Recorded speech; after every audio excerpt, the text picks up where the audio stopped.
चलिए, आज पृथ्वी के सबसे शानदार प्राकृतिक समुदायों की एक जबरदस्त यात्रा पर निकलते हैं। ये समझना कि ये विशाल इकोसिस्टम कैसे काम करते हैं, असल में अपने ही ग्रह को समझने की चाबी है। तो जरा सोचिए, एक तरफ बर्फ से ढका आर्कटिक, दूसरी तरफ अमेज़न के घने हरे भरे जंगल और फिर समंदर की वो शांत अंधेरी गहराइयां। इन तीनों में क्या कोई एक चीज कॉमन हो सकती है? सुनने में तो ये दुनियाएं एक दूसरे से बिल्कुल अलग लगती हैं, है ना? लेकिन एक ही पावरफुल आइडिया है जो इन सभी को एक धागे में पिरोता है। ये रहा हमारी आज की यात्रा का नक्शा। हम पता करेंगे कि बायोम आखिर है क्या, धरती के दो प्रमुख हिस्सों यानी जमीन और पानी को समझेंगे, कुछ जमीनी और जलीय बायोम का दौरा भी करेंगे और आखिर में जानेंगे कि ये सब समझना इतना जरूरी क्यों है। तो चलिए अपनी खोज शुरू करते हैं। और किसी भी चीज को समझने के लिए सबसे पहले उसकी नींव को समझना जरूरी है। तो आखिर ये बायोम होता क्या है?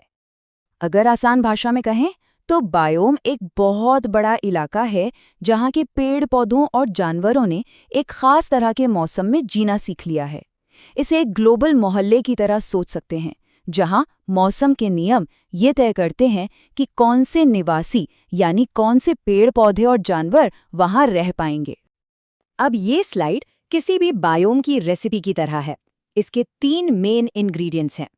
पहला, जलवायु यानी वहां का तापमान और बारिश कैसी है। दूसरा, वनस्पति यानी वहां उगने वाले पौधे। और तीसरा, जीव जंतु। और हाँ, एक बात याद रखने वाली है, जलवायु ही वो मेन आर्किटेक्ट है जो तय करती है कि बाकी दो चीजें कैसी होंगी। हमारी पृथ्वी पर जितने भी बायोम्स हैं, उन सभी को 2 बहुत बड़े ग्रुप्स में बांटा जा सकता है। और यही है सबसे पहला और सबसे बड़ा बंटवारा, जमीन और पानी। और ये स्लाइड इन दोनों के बीच का जो फर्क है उसे बहुत अच्छे से दिखाती है। देखिए, जमीनी बायोम जैसे जंगल या रेगिस्तान, इनकी पहचान होती है इनके मौसम से। लेकिन जैसे ही हम पानी की दुनिया में कदम रखते हैं, सबसे जरूरी चीज बन जाती है पानी की केमिस्ट्री, खासकर उसमें नमक की मात्रा, जिसे हम लवणता या सैलिनिटी कहते हैं। ठीक है, तो चलिए अब अपनी जमीनी सफर की शुरुआत करते हैं। हम दुनिया के ठंडे कोनों से शुरू करके गर्म भूमध्य रेखा की तरफ आगे बढ़ेंगे। हमारा पहला पड़ाव है टुंड्रा, एक ऐसी जगह जहां जमीन साल भर बर्फ की तरह जमी रहती है। इसे पर्माफ्रॉस्ट कहते हैं। इसी वजह से यहाँ कोई पेड़ नहीं उग पाते।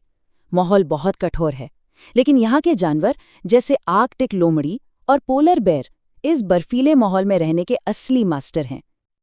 अब थोड़ा दक्षिण की ओर बढ़ते हैं और हम पहुंचते हैं कैगा में। यह दुनिया का सबसे बड़ा जमीनी बायोम है, इतना विशाल कि ये नॉर्थ अमेरिका, यूरोप और एशिया में एक हरे रंग की बेल्ट की तरफ फैला हुआ है। यहाँ चीड़ और देवदार के घने जंगल हैं, जो भालू और भेड़ियों जैसे जानवरों का घर है। चलिए एक पल रुककर देखते हैं कि हमने अब तक क्या-क्या देखा। ये टेबल हमें एक नज़र में दिखाती है कि कैसे तापमान और पेड़-पौधे एक बायोम से दूसरे में बदलते हैं और कैसे हर एक की अपनी एक अलग पहचान होती है। और अब एक ऐसी दुनिया में जो टाइगा से बिल्कुल ही अलग है, ट्रॉपिकल रेन फॉरेस्ट। यहाँ तो बस हर तरफ जिंदगी ही जिंदगी है। ये जानकर हैरानी होती है कि यहाँ के सिर्फ 1 हेक्टेयर में पूरे नॉर्थ अमेरिका से ज्यादा पेड़ों की किस्में मिल सकती हैं। सच कहूं तो ये पृथ्वी पर जिंदगी का सबसे बड़ा जश्न है। चलिए अब जमीन को छोड़कर पानी की दुनिया में गोता लगाते हैं। याद है ना, यहाँ क्लासिफिकेशन का मेन नियम नमक है। पानी के बायोम को हम मोटे तौर पर 2 तरह से देख सकते हैं। एक है मीठे पानी के बायोम जैसे नदियां और झीलें, जहां नमक बहुत कम होता है। और फिर है समुद्री बायोम जैसे महासागर। इन्हीं समुद्री बायोम में कोरल रीफ जैसे चमत्कार भी आते हैं, जिन्हें समंदर का रेन फॉरेस्ट भी कहा जाता है।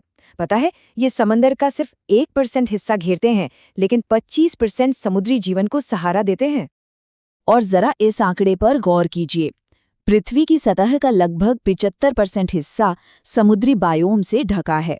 यह हमें एहसास दिलाता है कि असल में हमारा ग्रह एक पानी का ग्रह है।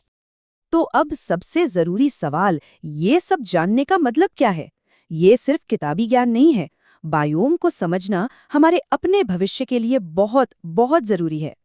सोचिए, हर बायोम एक बहुत बड़ी मशीन के जरूरी पुर्जे की तरह है। अमेज़न के जंगल और महासागर मिलकर वो ज्यादातर ऑक्सीजन बनाते हैं जिससे हम सांस लेते हैं। और जब हम क्लाइमेट चेंज की वजह से बायोम को बदलते हुए देखते हैं तो ये एक तरह का वार्निंग साइन है। इसलिए इन सिस्टम्स को समझना ही इन्हें बचाने की तरफ पहला कदम है। और आखिर में एक सवाल जिसके साथ हम आपको छोड़े जा रहे हैं। जैसे जैसे हमारा क्लाइमेट बदल रहा है, क्या हम कुछ बायोम्स को हमेशा के लिए खोते हुए देख रहे हैं? और क्या हमारी आंखों के सामने ही नए बायोम बन रहे हैं? ये एक ऐसा सवाल है जो हमें याद दिलाता है कि जिस ग्रह पर हम रहते हैं वो कितना डायनामिक है और लगातार बदल रहा है।